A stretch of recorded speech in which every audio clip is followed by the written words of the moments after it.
Magandang umaga po sa inyong lahat at live mula dito sa Pag-asa Weather Forecasting Center. Narito na ang lagay ng ating panahon ngayong araw ng Lunes, December 8, 2025, solemnity po ng Immaculate Conception. At ngayon nga sa ating latest satellite images makikita po natin itong low pressure area, ito yung bagyong Wilma. Kahapon ay humina at naging isang low pressure area na lamang ang bagyong Wilma.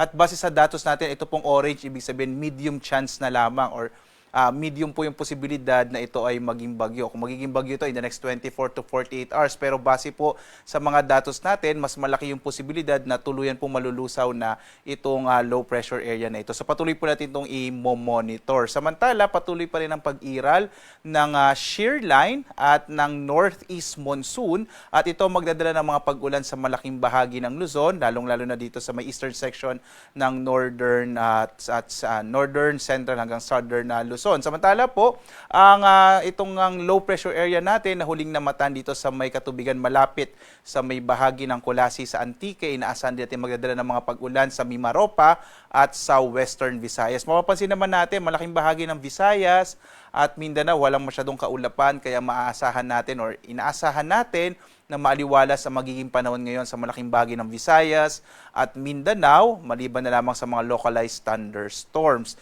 Maliban nga sa monitor nating low pressure area, wala na tayong namamatang iba pang mga low pressure area o bagyo sa labas ng Philippine Area of Responsibility.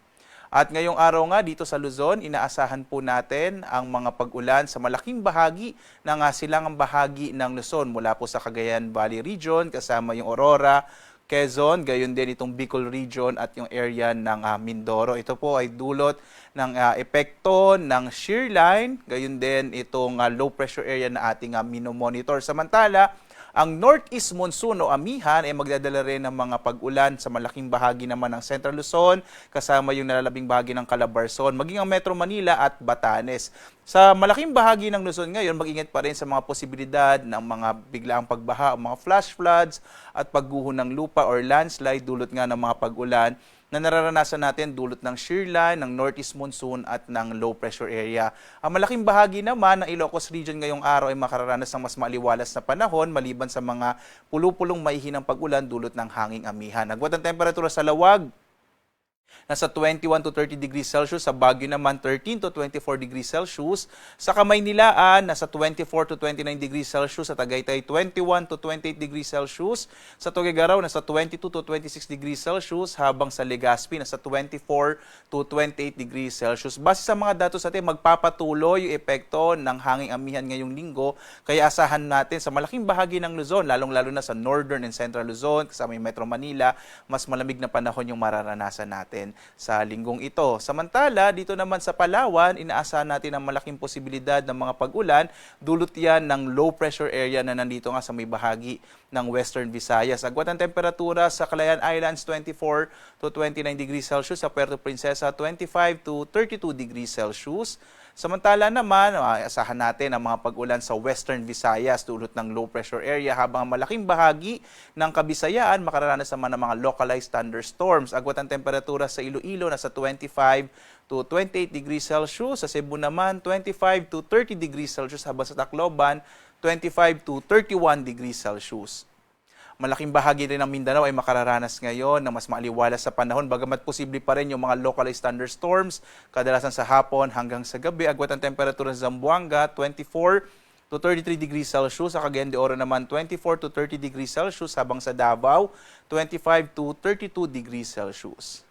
At ngayong alas 5 nga na umaga ay nag-issue po tayo ng weather advisory. Ito inaasahan natin na malalakas sa mga pag-ulang maaring maranasan sa susunod ng hanggang 3 araw. So today po, asahan natin ang malalakas sa mga pag-ulan pa rin sa malaking bahagi ng Cagayan Valley Region, kasama may Aurora, Quezon at gayon din dito sa may Oriental Mindoro. Ito po ay dulot ng low pressure area at ng shear line na nakakaapekto dito sa Luzon. Ito po yung mga lugar na maging alerto po sa mga posibilidad nga ng malalakas sa mga pag-ulan na maaaring magdulot ng mga flash floods and landslides. Pagdating ng araw po ng Martes, bukas, magpapatuloy yung mga pag-ulan, lalong-lalo na dito sa may area ng Cagayan Valley Region at Cordillera. Mag-ingat po kayo dahil tuloy-tuloy po itong mga pag-ulan na to. Ito ay dulot pa rin ng shear line na magpapatuloy hanggang araw ng Miyerkules, December 10 po. So dahil sa inaasahan natin na malalakas sa mga pag-ulan dito sa may eastern section ng Northern Luzon kasamang Cordillera, ay kailangan po maging alerto itong mga kababayan natin sa bahaging ito ng ating bansa, ng Luzon,